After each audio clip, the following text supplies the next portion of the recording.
Bien, y para analizar lo que sucede en este problema, lo que podemos hacer es considerar el principio de equivalencia de Ampère, que es usual en los textos de física superior, de física universitaria, que prácticamente nos dice que en un conductor de forma arbitraria, generalmente compleja, donde circule una corriente, se puede aproximar de una muy buena manera y por cuanto se quiera, como una sucesión de conductores pues relativamente sencillos. En este caso hemos escogido pues de una forma, vamos, casi una espira rectangular, donde la particularidad de este principio radica en que cada uno de estos conductores que conforman la sucesión que aproximan al conductor original toma en cuanto a la corriente una misma dirección, un mismo sentido, horario o antihorario. Y claro, para el problema pues notamos que hemos escogido el sentido antihorario y además pues se ve que en la frontera o en las fronteras de cada uno de estos pequeños conductores la intensidad de corriente se ve compensada y se anula en el sentido de que pues si consideramos la misma sección transversal para ese conductor, o sea, para el conductor que se encuentra en las fronteras y pues como la densidad de corriente debe ser la misma, la única diferencia va a ser en la dirección de la velocidad para cualquier sistema de referencia y vectorialmente en esa suma se va a anular y por tanto la intensidad neta va a tener que ser cero en cada una de las fronteras y así podemos tomar arbitrariamente cualquiera de estos conductores y considerarlo como los cables en donde circula una corriente en un circuito dada una diferencia de potencial. Más aún donde la base de cada uno de estos circuitos que hemos construido pues podemos decir que tiene una longitud de L, diferencial de L, en el sentido de que es una longitud muy pequeña. Y también recordando que la fuerza sobre un conductor que se encuentra sometido a un campo de inducción magnética se puede escribir y de manera vectorial como el producto del valor de la intensidad de corriente con un vector cuyo módulo es justamente la longitud del conductor y cuya dirección es el que toma la corriente, y todo eso producto aspa, producto cruz o producto vectorial con el campo de inducción magnética de forma vectorial. Y es fácil ver que así definido la fuerza total justamente sería la suma de estos pequeños componentes de fuerza, que en otras palabras sería prácticamente la integral, ¿no? Ahora sí, entrando al problema, pues vemos, ¿no?, que por dato tenemos que el conductor se encuentra en el semiplano 3 ahí tendido y podemos tomar, por el principio de equivalencia ya explicado, un conductor componente, ¿no?, que aproxima a este conductor. Y como podemos ver en la imagen, el campo de inducción magnética se encuentra dirigido de norte a sur y en la perspectiva que hemos tomado, el vector de inducción magnética estaría pues hacia abajo, por así decirlo, ¿no? Tenemos la dirección de la corriente y por la ecuación vectorial anterior, por la regla de la mano derecha, vemos que la fuerza estaría entrando al semiplano 3. Y como la longitud del conductor componente lo hemos considerado muy pequeña, es prácticamente un punto y podemos definir de manera perpendicular a partir del eje A' un vector posición, ¿no?, que apunte hacia ese punto, por así decirlo entre comillas, de longitud diferencial de L. Cosa que se hace evidente que existe un torque que vectorialmente sería el producto cruz entre ese vector posición con el diferencial de fuerza que hemos hallado anteriormente. Y diferencial de fuerza en el sentido de que estamos estudiando una fuerza sobre un conductor que es muy pequeño, cuya longitud es un diferencial de L. Y así por la regla de la mano derecha vemos que el torque hace tender a un movimiento de rotación de este pequeño diferencial de L, ¿no?, de este diferencial de L sobre el eje A', pero en la dirección del semiplano de 3 al 4. Bueno, y ahora podemos considerar una posición arbitraria de ese conductor diferencial que determina un ángulo con el semiplano 3. Se procede de la misma manera, la única diferencia sería, por ejemplo, que ese vector posición también determina un ángulo con el semiplano 3, pero el torque sigue habiendo un torque, ¿no?, que también por la regla de la mano derecha induce un giro del semiplano 3 al semiplano 4, notándose que como el vector posición es perpendicular a este diferencial de fuerza, pues el torque sería en su valor en módulo sería el máximo. Y así digamos que el conductor ha rotado de manera que está perfectamente paralelo al semiplano 4. Claro, en ese caso se puede observar, ¿no?, que la intensidad, su dirección es perpendicular con la dirección del vector de inducción magnética, por tanto existe una fuerza magnética, pero en este caso va a ser paralelo al vector posición marcado desde el eje A' de forma perpendicular hacia esa longitud de L, ¿no? Y como van a ser paralelos en el producto cruz, va a ser cero, por definición, y no va a haber un movimiento de rotación. Y finalmente, despreciando los efectos gravitatorios como condiciona el problema, y además considerando que el conductor, o mejor dicho, las fuerzas dentro de la materia del conductor es tal que la fuerza magnética no jala y rompe al conductor, sino que existe un punto, ¿no?, que se llega al equilibrio, y por tanto esas dos tensiones, también por fuerzas internas en la materia, compensan a la fuerza magnética, y así para toda la aproximación por el principio de equivalencia de Ampère. De ahí que finalmente el conductor original se mantiene en el semiplano 4.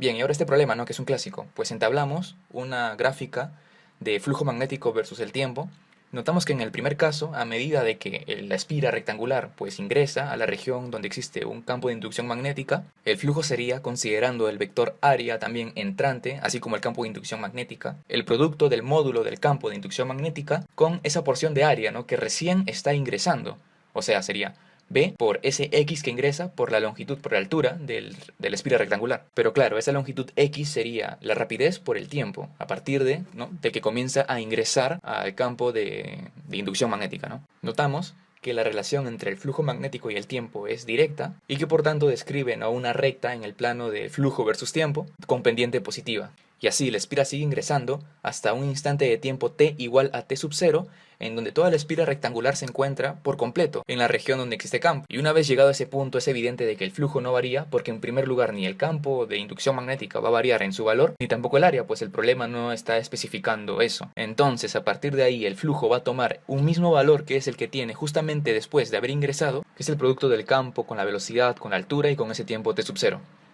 De ahí que en el gráfico describe una función constante donde su valor es justamente el que acabamos de encontrar. Y por último tenemos que el flujo magnético a través de la espira a la hora de salir de la región donde existe el campo de inducción magnética, pues se ve garantizado, ¿no?, por esa porción que se encuentra aún dentro del campo de inducción. En particular, si el lado de la espira inicialmente más lejano a la región donde existe el campo de inducción magnética avanzó X respecto al inicio de la región, y si ésta tiene una distancia de h, digamos, entonces el área sería justamente esa porción h menos x por la longitud o por la altura L, y el flujo sería esa área por el valor del campo de inducción. Y esa relación es válida a partir de la potencial, por así decirlo, salida de la espira de la región donde existe campo. Y el tiempo necesario para esa situación en particular se nota que sería el tiempo que se demora la espira para salir totalmente, t sub 1 por dato, menos 2 veces el tiempo necesario para que la espira entre completamente, en el sentido de que nos aseguramos que entró, pero también nos aseguramos que le falta una distancia igual a la longitud de la base de la misma espira para que salga, o sea que apenas va a salir.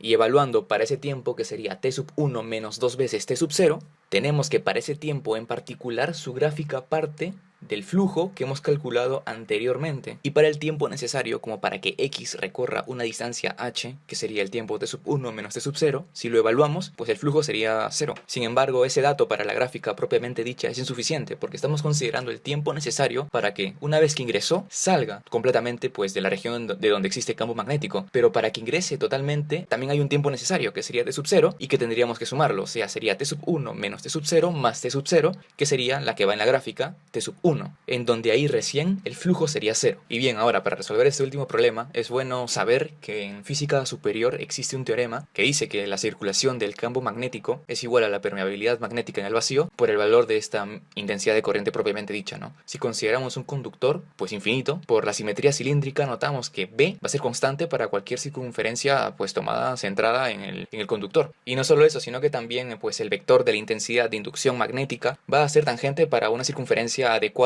y centrada también en el conductor como eje de simetría. De ahí que el producto punto va a ser un producto de módulos. B sale de la integral porque es constante para cualquier distancia alejada del eje, que sería el conductor, y la integral resultante sería pues la longitud del camino, que si en particular escogemos una circunferencia, el valor sería, como conocemos, 2pi por el radio de la circunferencia, su perímetro. Pues bien, y así definido vemos que el valor del campo de inducción magnética alrededor de un conductor varía pues según r, según la distancia alejada de este conductor. Sin embargo, para variaciones pues pequeñas, ¿no?, del alejamiento respecto al conductor, pues podemos experimentar una diferencia insignificante en el valor de la inducción. El campo magnético va a ser prácticamente constante. Entonces, puedo definir a partir de ahí, digamos, una espira, ¿no?, con una altura h, donde este h sería una función del alejamiento al conductor, estudiar el flujo magnético en esa región y generalizarlo para toda la espira circular. Y es fácil observar, ¿cierto?, usando la fórmula anterior demostrada y la definición de flujo, conveniendo que la dirección del vector área es igual a la dirección que el campo magnético, de tal forma de que solamente sea el producto de módulos, que ese pequeño flujo sobre esa pequeña espira sería pues directamente proporcional a la intensidad, recordando que este R es constante. Entonces, si aumenta la intensidad,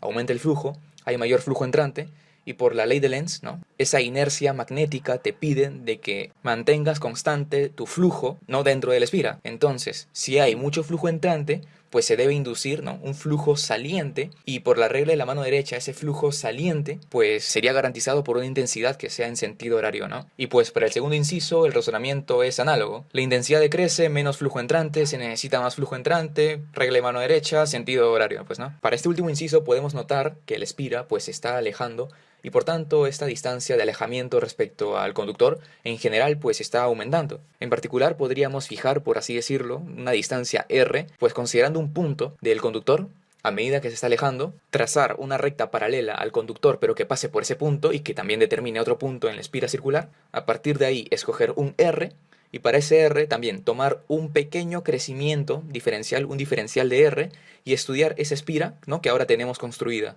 Es fácil ver que por la regla de la mano derecha pues la inducción sigue siendo entrante, ¿no?, el flujo sigue siendo entrante. Sin embargo, en virtud de que se está alejando, ¿no?, y el flujo es inversamente proporcional a esta distancia de alejamiento, claro, sigue siendo entrante pero cada vez entra menos. Entonces también, ley de Lenz, usamos la regla de la mano derecha, imponemos un flujo entrante y ello, ¿no?, me solicita una intensidad que sea, pues, para un observador como nosotros, horaria, ¿no? Bueno, y últimamente, ¿no?, para justificar este razonamiento a partir de la ley de Lenz, es que en los tratados de física superior se estudian a las espiras como si fuesen imanes permanentes y dipolos propiamente dichos. Entonces, el flujo, como se define también en tratados de física universitaria, como una integral de superficie,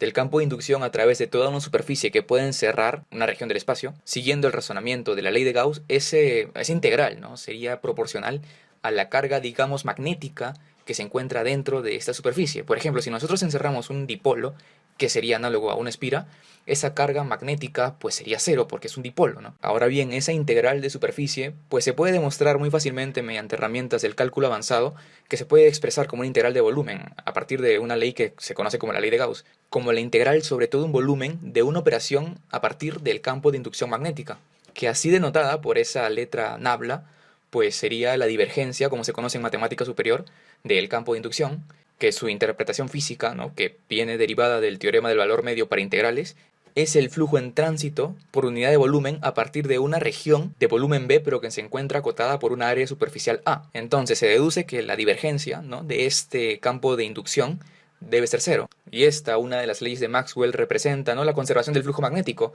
que es, pues, en resumidas cuentas, lo que hemos usado para determinar el sentido de la corriente inducida.